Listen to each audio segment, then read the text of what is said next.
இப்போது புதிய அறிமுகம் ஆச்சி ஹோட்டல் சாம்பார் மற்றும் ஆச்சி இடிச்ச சாம்பார் 50 கிராம் ரூபாய் 20 மட்டுமே. நாங்களும் ஏமாற்றப்பட்டோம்.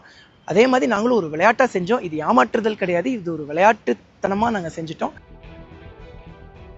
பிரபல யூடியூபரான டிடிஎஃப் வாசன் சர்ச்சைகளுக்கும் புகாருக்கும் பிரபலமானவர். தொடர்ந்து வழக்குகளில் சிக்கி வரும் இவர் தற்போது மேலும் ஒரு சர்ச்சையில் சிக்கியுள்ளார்.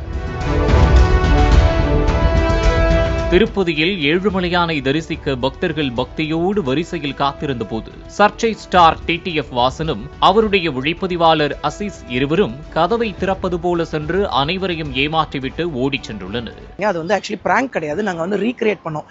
எங்களுக்கு அந்த மாதிரி ஒரு விஷயம் நடந்துச்சு, அந்த மாதிரி நடந்திருக்குங்கன்னு சொல்லி நாங்க நகைச்சுவை எடுத்துட்டு போக ட்ரை பண்ணோம். பட் அது தப்பா முடிஞ்சிச்சு.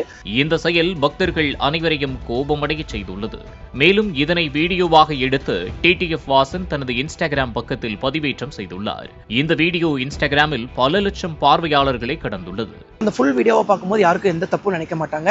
வீடியோ வைரலாக பரவிய நிலையில் பக்தர்கள் மன வருத்தம் அடையும் வகையில் பைத்தியக்கார செயலில் ஈடுபட்டோர் மீது நடவடிக்கை எடுக்கப்படும் என தேவஸ்தானம் தெரிவித்துள்ளது. பட் அந்த வீடியோ கிளிப்பை மட்டும் பார்க்கும்போது எங்களுக்குமே தப்பா தாங்க தெரியுது. ஆக்சுவலி அந்த கிளிப்பை மட்டும் எடுத்து பார்க்கும்போது எங்களுக்குமே தப்பா தான் தெரியுது. டிடிஎஃப் வாசனின் இந்த செயலை கண்ட நெட்டிசன்கள் அண்ணன் அடுத்த புகாருக்கு ரெடியாகிட்டாரு என சமூக வலைதளத்தில் விமர்சித்து வருகின்றனர்.